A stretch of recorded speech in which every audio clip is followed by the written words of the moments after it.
क्या हाल है साथियों, मैं विकास सोमर आप लोग के अपने trust channel collective study for success से आप लोग का स्वागत करता हूं। 19 अगस्त का करंट अफेयर हम लोग देखेंगे हिंदी इंग्लिश दोनों ही भाषाओं में। और ये जो पीडीएफ है ये आप लोग को टेलीग्राम चैनल पे मिल जाएगी, ठीक। और इसी से संबंधित रोज़ जो सुबह करंट अफेयर आता है हमारा 6 बजे, उसी से संबंधित 10 बजे आप लोग को एमसीक्यूज़ भी मिलते हैं। उसकी पीडीएफ भी टेलीग्राम चैनल पे मिल जाएगी, लिंक डिस्क्रिप्शन में मैंने दे रखा है।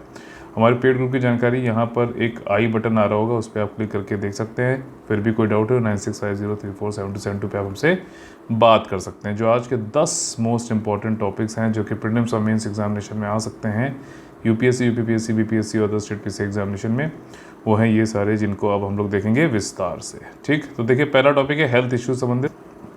और इसको मैं ऐसे समझाना चाहूँगा, जैसे कई बार आप लोगों ने सुना होगा कि भैया जुकाम हो गया, ठीक, तो जो है कुछ वो हनी वाला शहद जो है गर्म करके पी लो, या फिर कोई चोट लग गई तो हल्दी लगा लो, ठीक है। तो ये सब क्या चीज़ें हैं, इन सब के देखो कुछ ना कुछ तो इनकी मेडिसिनल वैल्यू तो है, ठीक, ये बिल्कुल सच्चाई है। और यही जो है ट्रेडिशनल नॉलेज है जो लोगों ने जो है हज़ारों सालों से अपने पास इकट्ठा कर रखी है। पहले कोई ऐसी दुकानें थोड़ी ना होती थी कि मेडिकल स्टोर जा रहे हैं वहाँ से लेके आ रहे हैं, ठीक। तो तब भी हम लोग ऐसे ही सारी चीज़ें जो है कुछ ना कुछ औषधियाँ ये सब लगाते थे। तो ये जो ट्रेडिशनल नॉलेज है इसका उपयोग किया जा रहा है, और अब इसका उपयोग को हम डिजिटल प्लेटफॉर्म पे लेके आ गए। एक डिजिटल लाइब्रेरी बना दी है जिसके जरिए सिर्फ इंडिया में ही नहीं, पूरी दुनिया से कोई भी इसको देखकर इसका जो है उपयोग कर सकता है। और ये पूरी दुनिया में इस तरीके का पहला जो है इनिशिएटिव है जिसमें ट्रेडिशनल नॉलेज जो इंडियन सिस्टम ऑफ मेडिसिन संबंधित है, जैसे आयुर्वेदा, होम्योपैथी और ये सारी चीज़ें हैं, तो उनसे संबंधित जो है इसकी आप डिजिटल प्लेटफॉर्म पे जाके इसको देख सकते हैं। ये डेटाबेस यूज़र्स के लिए है और पेटेंट ऑफिसर्स के लिए भी है, ठीक। क्योंकि वो भी देख सकते हैं कि भाई अगर वो कोई क्लेम कर रहे हैं तो पहले देख लेंगे कि हाँ यहाँ पर ऑलरेडी इससे संबंधित पेटेंट है या नहीं है, तो then they can apply as per the accordingly, okay. तो ये जो TKDL है आपका ट्रेडिशनल नॉलेज डिजिटल लाइब्रेरी, ये लोगों में नॉलेज, थॉट, लीडरशिप पैदा करेगा, भारतीय ज्ञान परंपरा को पैदा करेगा,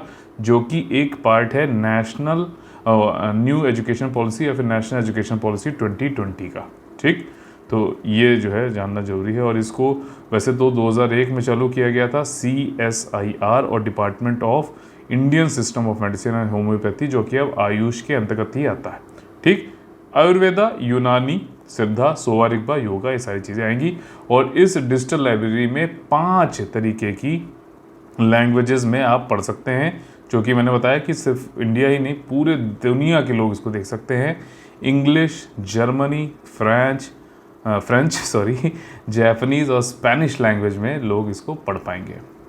अगला टॉपिक है emergency credit guarantee scheme, credit line guarantee scheme, ठीक। देखो 4.5 लाख रुपए, 4.5 लाख करोड़ रुपए ऑलरेडी जो है इसमें इसके अंतर्गत दिए गए थे। अब इसको 0.5 यानी 50,000 करोड़ रुपए और बढ़ाकर 5 लाख कर दिया गया है। अब ये एक तरीके का ऋण है, ठीक, क्रेडिट लाइन है, गारंटी है कि जो है इसके जरिए आपको क्रेडिट मिलेगा। मतलब 5 लाख करोड़ का जो है क्रेडिट गारंटी दिया जाएगा। और ये इमरजेंसी में किया गया था, क्यों? क्योंकि भैया कोविड आ गया था, ठीक। ऐसे करके आप याद कर सकते हो, कोविड जो है एक इमरजेंसी वाली सिचुएशन थी, ठीक, मतलब हेल्थ के उसमें, और पैंडमिक था, तो उसमें जो है कई सारे जो व्यापार थे सब चौपट हुए। तो उसको मदद करने के लिए, उन लोगों की व्यापारियों को मदद करने के लिए एक ऋण देने वाली स्कीम चलाई गई, गारंटी स्कीम चलाई गई, जिसका नाम है ECLGS, emergency credit line guarantee scheme, जिसमें 5 लाख करोड़ तक का जो है गारंटीड, सबको नहीं, मतलब 5 लाख करोड़ तक का जो है गारंटीड बैंकों से इसी जो है उद्यमता के लिए इमरजेंसी के सिचुएशन में ऋण दिया जाएगा। कौन से सेक्टर्स में? हॉस्पिटैलिटी और रिलेटेड सेक्टर्स। हॉस्पिटैलिटी सेक्टर से कई लोग ये समझते हैं ये हॉस्पिटल की बात कर रहा है, नहीं नहीं मेरे भाई, ये होटल्स और रेस्टोरेंट्स की बात करता है। Hospitality is different than hospitals. तो ये आतिथ्य जो है हॉस्पिटैलिटी होता है, याद रखिएगा। और ये स्कीम 31 मार्च 2023 तक वैलिड है, कोविड के टाइम पे आई थी। और ये इंसेंटिवाइज करेगी, लेंडिंग को बढ़ाएगी, ऋण देने में के लिए बैंक भी अब दे पाएंगे, ठीक। और अभी ऑलरेडी देखा जाए तो 5 अगस्त तक 3.67 लाख करोड़ रुपए ऑलरेडी लोन्स इसमें दिए जा चुके हैं। अगला टॉपिक है, अगर आपसे क्वेश्चन ये पूछा जाए इस तरीके से कि बताओ ट्रांसपोर्ट के क्षेत्र में भारत ने अभी किसके साथ समझौता किया है, एक कॉन्ट्रैक्ट साइन किया है, तो वो है फ्रांस। ठीक, बस इसमें इससे ज़्यादा कुछ आने वाला नहीं है। यूनियन कैबिनेट ने अप्रूव कर दिया है एक कॉन्ट्रैक्ट, ठीक, एक उपबंध जो है, अनुबंध सॉरी, पर हस्ताक्षर कर दिया है टिफाक इंडिया और फ्रांस के बीच में। ठीक, ट्रांसपोर्ट सेक्टर में वही सारी चीज़ें हैं कि भैया कार्बन उत्सर्जन कम करना है, पॉलिसी जो इनसाइट देखनी, साइंटिफिक रिजल्ट चाहिए, दैट्स इट। अगला है interest subvention on short term agriculture loan. अब देखो ऐसा है, एग्रीकल्चर के क्षेत्र में शॉर्ट टर्म लोन की क्या लिमिट है, 3 लाख रुपए। एक एक चीज समझो, ठीक, 3 लाख रुपए शॉर्ट, जो ये लोन है शॉर्ट टर्म मतलब जो है कम अवधि वाले, उनका जो है 3 लाख तक का अगर कोई कृषि से संबंधित लोन लेता है और समय पे वापस कर देता है तो जो भी ब्याज दर है उसमें से उसको 1.5% अब कम ब्याज देना पड़ेगा। तो क्या बैंकों को अब क्या 1.5% कम मिलेगा अगर वो पहले लोन देते हैं? नहीं नहीं, ऐसा नहीं है, बैंकों को पूरा लोन मिलेगा ब्याज सहित, लेकिन ये 1.5% अब जो कृषक है, जो फार्मर है, वो ना देकर, क्योंकि उसने जल्दी वापस कर दिया है, तो उसको जो एक इंसेंटिवाइज, एक प्रोत्साहन दिया जा रहा है कि 1.5% तुम कम कर दो, बाकी जो 1.5% है, जो बचा हुआ 1.5% है, वो गवर्नमेंट देगी। समझे मेरे भाई? तो बैंकों को पूरा मिलेगा और कृषक को भी ये रहता है कि कम हमें देना पड़ रहा है, तो हम वो भी देने की कोशिश करता है। ठीक, क्योंकि अभी हमारे देश में क्या है कि लोन वेवर और इन सब की वजह से कई सारे जेन्युइन केस भी होते हैं कि लोन नहीं वापस कर पाते, तो कृषक भी ये सोचता है कि नहीं यार, टाइमली वापस करो, हमें एक प्रोत्साहन भी मिल रहा है, 1.5% कम भी देना पड़ेगा, तो it's a good thing. Union cabinet ने इंटरेस्ट सबवेंशन वाली शॉर्ट टर्म जो एग्रीकल्चर लोन्स थी, इस पे ये जो है फिर से लेके आ गए हैं। बैंकों को भी सहूलियत रहती है कि भैया चलो, कृषक नहीं तो सरकार तो देगी देगी। ठीक, तो मिल जाएगा पैसा, जो है मरेगा नहीं, ये वाली बात है। और इसमें कौन कौन लोन देता है भैया? ये आपका public sector bank, private sector bank, small finance bank, regional rural bank, क्षेत्रीय ग्रामीण बैंक, पैक्स, प्राइमरी एग्रीकल्चर जो है क्रेडिट सोसाइटीज़, ये मैंने आपको अभी पढ़ाया भी था, और ये 3 लाख रुपए तक का लोन जो है इसमें शॉर्ट टर्म लोन दिया जाता है। ठीक है, ठीक, तो ये सारी चीज़ें इसमें हमने देखी जो ज़रूरी है। रूरल इकोनॉमी को काफ़ी ज़्यादा बूस्ट मिलेगा क्योंकि rural economy is majorly dependent on agriculture. ठीक, अगला जो टॉपिक है कोल सेक्टर संबंधित है। कोयला आपको मालूम है पीछे हम लोग को ज़्यादा नहीं हम लोग निकाल पा रहे थे, कोयले की काफ़ी किल्लत हो गई थी, सप्लाई कम थी और डिमांड बहुत ज़्यादा थी, लेकिन डरने वाली अब कोई बात नहीं है। रिकॉर्ड जो है कोयला की जो है ये अभी एक्सट्रैक्शन हुआ है, और जो मिनिस्टर है कोल और माइंस के, उन्होंने कहा है कि नियर फ्यूचर में हम 107 कोल ब्लॉक को का जो है ऑक्शन करेंगे, जो कि मिनिस्ट्री ऑफ कोल देने वाला है।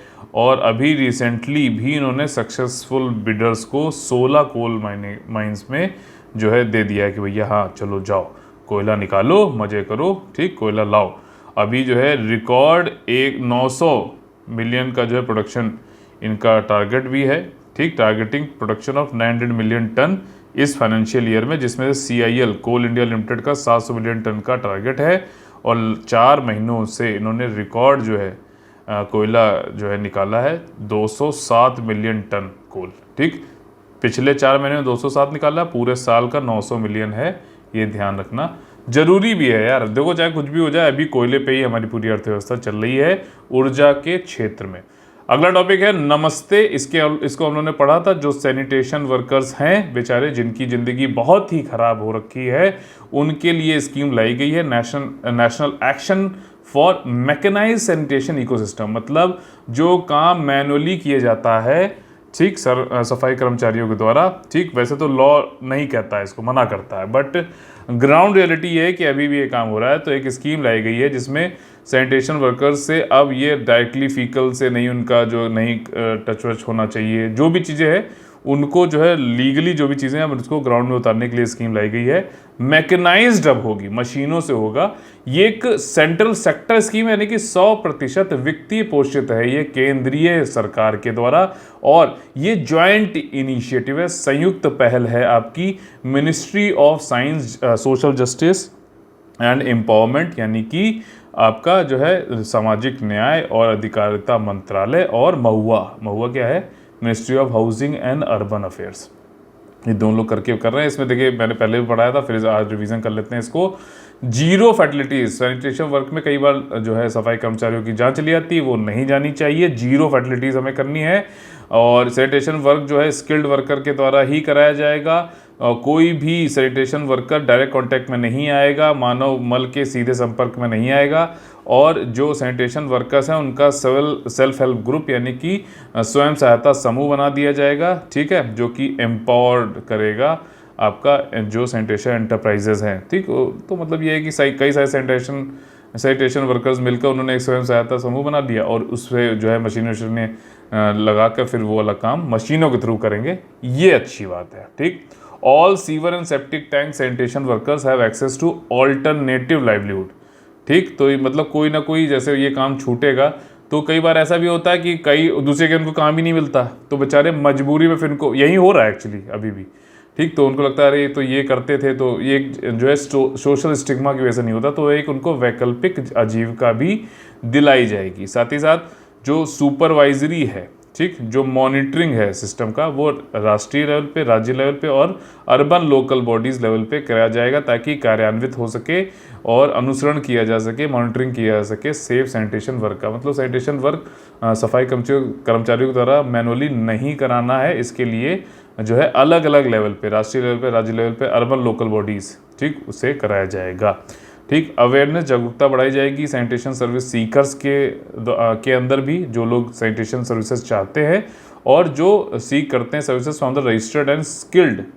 Sanitation worker. तो जागरूकता बढ़ाओ कि भैया ये ऐसी स्कीम है, उसके अंतर्गत आपको नहीं करना है। तो दो लोग को जब किया जाएगा तो जो है स्कीम ज़्यादा अच्छी तरीके से बढ़ पाएगी और कार्यान्वित हो पाएगी। अगला जो है टॉपिक है वो है इकोनॉमी इंफ्रास्ट्रक्चर से संबंधित। दिल्ली देहरादून के बीच में एक्सप्रेसवे प्रोजेक्ट जो है खाली 20 किलोमीटर बचा है। बहुत बड़ा इंप्रूवमेंट है। दिल्ली से देहरादून खाली 2.5 घंटे में लोग पहुंच जाएंगे और दिल्ली से हरिद्वार सिर्फ 2 घंटे में, ठीक। सिर्फ 20 किलोमीटर वाला जो है बचा हुआ है, जो आपका ये स्ट्रेच है एक। और इसमें एक महत्वपूर्ण बात यह है कि ये जो हाईवे है ये आपका गुजरेगा राजाजी नेशनल पार्क से होते हुए, eco sensitive zone of Rajaji national park, जहां पर एशिया का, राजाजी नेशनल पार्क में एशिया का सबसे लंबा जो है एलिवेटेड वाइल्ड लाइफ कॉरिडोर बनाया गया है। समझो, मतलब कि ये हाईवे गुजर रहा है, ठीक। यहाँ पे मान ली वो था राजाजी नेशनल पार्क, तो क्या किया गया है कि जानवरों को दिक्कत ना हो और ह्यूमंस भी अपना निकल जाएं, तो एक उठाकर वाइल्ड लाइफ कॉरिडोर बना दिया, जिससे वाइल्ड लाइफ एनिमल्स उस कॉरिडोर गलियारे से ऊपर होते हुए निकल जाएं, एलिवेटेड, ठीक। जैसे एक वो होता है ना, ब्रिज होता है आपका, फ्लाईओवर होता है, तो वैसा समझ लो कि फ्लाईओवर बना दिया एनिमल्स के लिए, वाइल्ड लाइफ स्पेशीज के लिए, वो अपना आराम से निकल जाए, उनको कोई भी दिक्कत ना हो वास्तव में। तो वो है दात काली टनल जो है, इसमें भी होगी आपकी 340 मीटर की, दैट्स इट, ठीक। अगला जो है Kawas solar photovoltaic project. NTPC के बारे में हम लोग ने पढ़ा है कि ये वैसे तो इंडिया का देखिए थर्मल पावर प्लांट है, पावर कॉर्पोरेशन है ये, और कोयले के द्वारा जो है ज़्यादातर एनर्जी बनाता है। लेकिन सिर्फ कोयला ही नहीं, अब ये रिन्यूएबल एनर्जी, अक्षय ऊर्जा की तरफ भी ध्यान दे रहा है।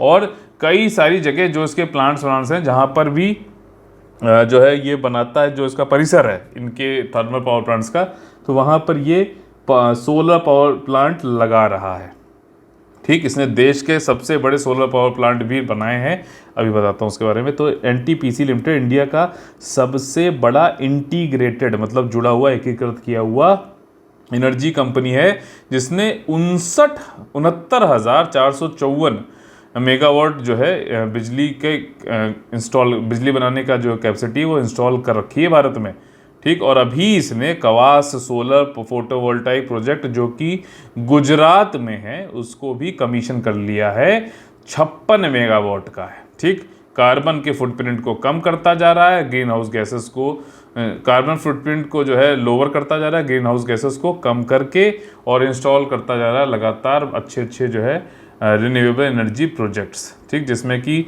इंडिया का सबसे बड़ा largest floating solar power plant, मतलब ये लेक पे बनाया गया, पानी के ऊपर फ्लोट करता है सोलर जो पैनल्स हैं, 100 मेगावाट के रामागुंडम तेलंगाना में, 92 मेगावाट का कायमकुलम केरला में, 25 मेगावाट का सिम्हाद्री आंध्र प्रदेश में, और कवास में अभी जो है 56 वाला आप देख ही रहे हो, ठीक।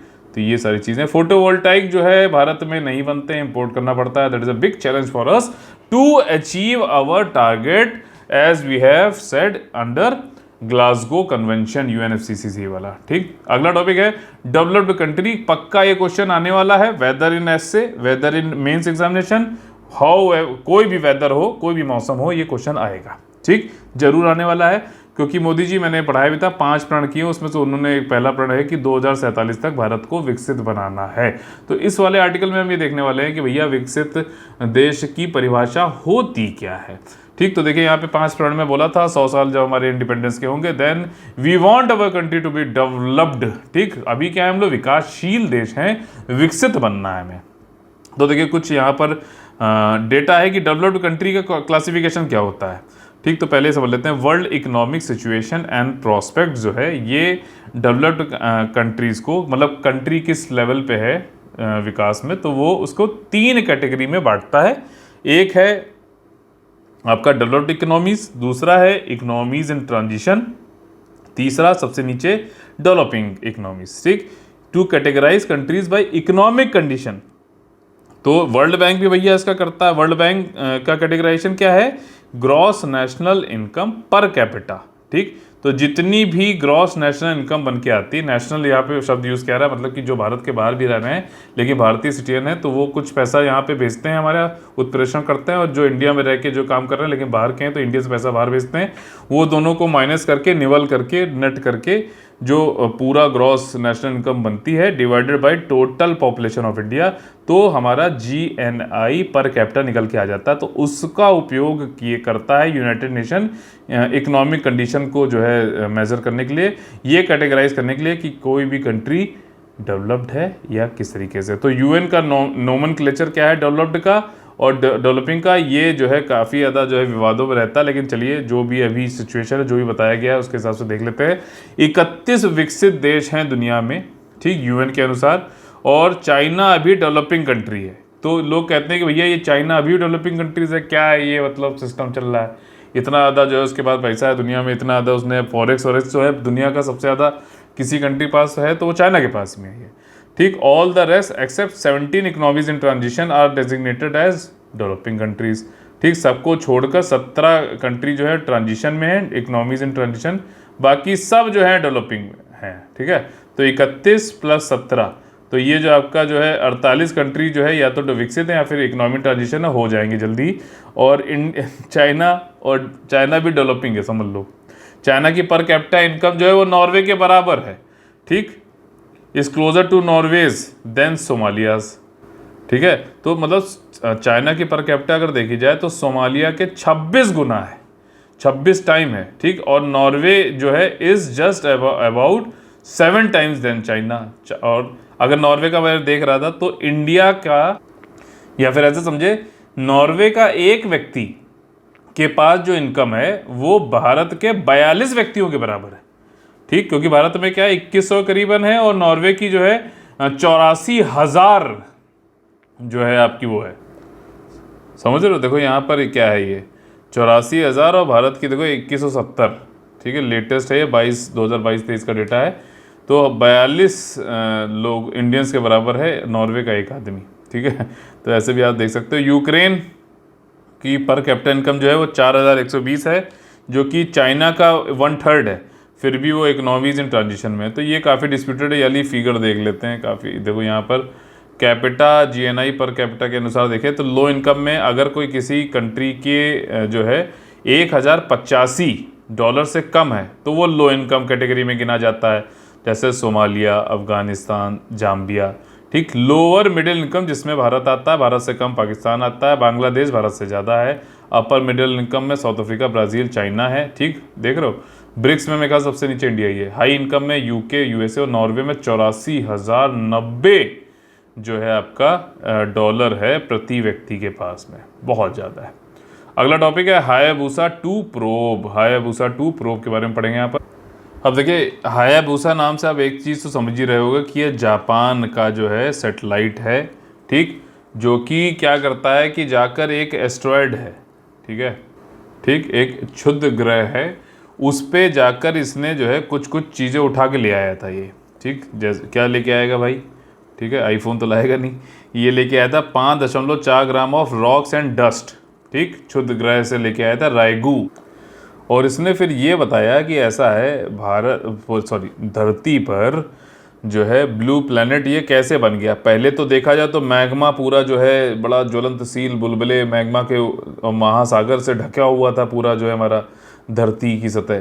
तो एकदम से ये क्या हुआ कि ये पानी वानी आ गया यहाँ पे और ब्लू प्लैनेट बन गया। तो यहाँ पे ये कहता है, ये जापान का जो जाक्सा, जो जापान एरोस्पेस एक्सप्लोरेशन एजेंसी का हायाबुसा 2 प्रोब है, ये कहता है कि जो हम ये रॉक लाए थे, डस्ट लाए थे, इससे ऐसा प्रतीत होता है कि क्षुद्र गैस मतलब जो है जो सोलर सिस्टम है हमारा, जिसके बीच में सन है, फिर आपका मरकरी, वीनस, अर्थ, मार्स, ठीक है, ऐसे करके जो है, तो इसके जो आउटर रीजन्स है वहाँ से जो है ये चीज़ें ऑर्गेनिक मटेरियल और वाटर जो है ये आउटर रीचेस सोलर सिस्टम से आया है किसी तरीके से, ठीक। तो ये भी कहा जा रहा है कि जो है टकराया क्षुद्र ग्रह तो उसकी वजह से ये हो गया है। तो ऐसा भी छपा हुआ था, अभी पढ़ा था मैंने। जो भी है ये नया जो है प्रोब है कि भाई साहब धरती पर खुद से नहीं है बना है, ये बाहर से आया है सोलर सिस्टम के धरती पर, ठीक। तो अगर ऐसा होता है तो काफ़ी स्टडीज़ चेंज भी हो जाएंगी, देखा जाएगा। हायाबुसा 2 जो है दिसंबर 2014 में भेजा गया था और ये 6 साल पे के लिए जो है घूम घूम के आया है वहाँ पर। एस्ट्रॉयड रायगू पे भी गया था, ठीक। चलिए आज का जो है यहीं पे सेशन ख़त्म करते हैं। मोटिवेशनल वाला कोट आएगा, उससे पहले मार्केटिंग आएगी। मार्केटिंग के लिए यहाँ पे आई बटन आएगा, उसको आप दबाएंगे तो आप मार्केटिंग देख लीजिएगा। 2023 का हमारा कंप्लीट प्रीकम मेंस का जो है हमारा चालू है पेड ग्रुप, ठीक। इसको जितने जल्दी आप ज्वाइन कर सकते हैं उतना ज़्यादा फायदा होगा आपको। सिर्फ 5.5 रुपये प्रतिदिन में आपको डेली स्टडी प्लान मिलता है, डेली MCQ करा जाती है प्रैक्टिस। देखिए यहाँ पे वो नहीं है कि 2000, 3000, 5000 जो MCQ आपके ऊपर डाल दिए गए और कह दिया गया देख लेना, ठीक। डेली कराए जाते हैं, क्वालिटी पे ध्यान दिया जा रहा है पूरा, ठीक। फिर आपका मेंस आंसर राइटिंग होती है और इन सबका इवैल्यूएशन भी होता है, लाइव डाउट डिस्कशन होता है, टेस्ट वेस्ट सब कुछ है इसमें, ठीक। सिर्फ 5.5 रुपये प्रतिदिन के हिसाब से। तो इसको आप जो ज्वाइन कर सकते हैं। बाकी कोई भी जानकारी आपको लेनी है तो 9650347272 पे आप हमसे बात कर सकते हैं। किस प्रकार से हमारा पेड ग्रुप चलता है उसका आई बटन में मैंने जो है सैम्पल वीडियो दे रखा है, ठीक। और ये जो है 2023 वाला जो ग्रुप है उसको आप लोग 23 वाला सॉरी, तो इसको आप लोग जो है 5,000 रुपये की इनिशियल इंस्टॉलमेंट देकर भी ज्वाइन कर सकते हैं, ठीक। आज का मोटिवेशनल कोट है, दूसरों से अपेक्षा रखने के बजाय उनकी तारीफ करना सीखें। समझ रहे हो? दूसरों से अपेक्षा रखने के बजाय उनकी तारीफ करना सीखें, आपके लिए दुनिया ही बदल जाएगी। करके देखो, ये फॉरगिवनेस बहुत बड़ी चीज़ है, ठीक। चलिए मिलते हैं अगले वीडियो, तब तक के लिए आप लोग से लेते हैं अलविदा। जय हिंद, जय Bharat, all the very best, वंदे वंदे मातरम। 10 बजे MCQ आएगा, उसको भी जरूर देखा करिए।